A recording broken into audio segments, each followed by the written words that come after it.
Bonjour à tous, j'espère que vous allez bien. Aujourd'hui on commence une nouvelle série de vidéos qui présente ce dans quoi j'investis mon salaire à chaque fin de mois. Je vous rappelle que ceci ne constitue pas un conseil en investissement, je vous invite à faire vos propres recherches avant d'investir sur une valeur. Alors ce mois-ci j'ai investi globalement dans les actions car nous sommes toujours dans un point bas du marché et naturellement je considère toujours qu'il faut acheter sur le marché des actions. J'ai acheté 3 actifs et les 3 sont relatifs au marché actions. Mon premier achat ce sont des actions de Guidewire Software, une entreprise de logiciels américaine spécialisée dans les solutions pour les compagnies d'assurance, avec notamment une plateforme cloud pour la gestion des opérations quotidiennes. Là vous avez un graphe de l'action de Guidewire sur les 5 dernières années et on voit qu'en 5 ans, cette action est passée de 87 $ à environ 200 $. Donc une action qui a eu une belle performance. Notez que c'est une action très volatile et c'est un investissement qui est un peu risqué. C'est une entreprise de croissance, donc on va parier sur sa forte croissance future pour obtenir un bon retour sur investissement. Ça peut être très volatile. Si vous avez acheté à 130 $ en 2021 par exemple l'action, en 2022 vous auriez perdu plus de la moitié de votre investissement. Si vous l'aviez tenu cet investissement sans paniquer, en 2024 vous auriez eu... on aurait atteint les 215 $. Donc cette action, elle s'inscrit dans le portefeuille d'actions de croissance que j'ai. Si on regarde rapidement côté état financier, donc le bilan, la société n'a pas de dette nette, ce qui est un très bon point. Si on regarde rapidement du côté du compte de résultat, on a un chiffre d'affaires en croissance moyenne de 9% par an depuis 5 ans. C'est une croissance vraiment continue, constante. On voit avec les colonnes bleues que le résultat net s'améliore petit à petit avec une attente de bénéfices pour la première fois en 2025. Mais attention, ce ne sont que des prévisions. Par contre, côté cash flow, on voit que la société dégage de plus en plus d'argent avec un free cash flow en 2024 de 179 millions $.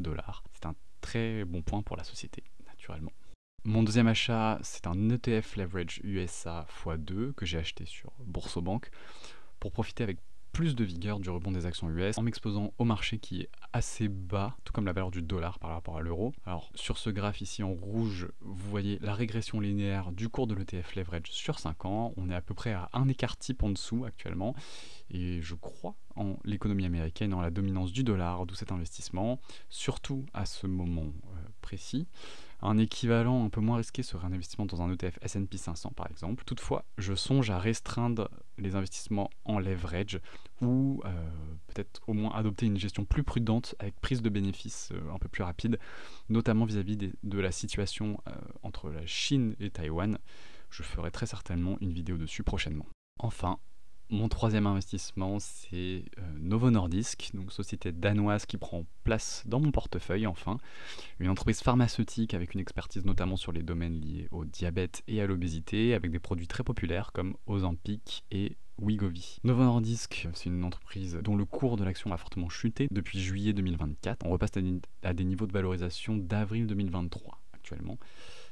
Tandis que lorsqu'on regarde les états financiers, la société reste solide. Ici, très rapidement, c'est survolé, mais côté bilan, la société n'a pas de dette nette, ce qui est un très bon point. Et ensuite, du côté du compte de résultats, niveau chiffre d'affaires, on a une croissance moyenne de 23% par an sur 5 ans. Donc imaginez la croissance. Si on regarde la marge nette, on est constamment au-dessus de 30%, on est même plus proche ces 2 dernières années des 35%, donc des marges excellentes. Côté cash flow, on voit que la société dégage aussi de plus en plus d'argent, avec un free cash flow en 2024 de 10 milliards de couronnes danoises, soit environ 1,34 milliard d'euros, ce qui est gigantesque. La société a des états financiers très sains, et en plus je ne suis pas encore exposé à la pharmaceutique. Là c'est un très bon point d'entrée, côté PER, pour Novo Nordisk, donc c'était l'occasion. Voilà, j'espère que cette vidéo vous a plu, on se retrouve pour une prochaine vidéo dans les semaines qui viennent et le mois prochain pour la suite de cette vidéo et mes investissements fin mai. Je vous dis à bientôt et je vous souhaite de bons investissements.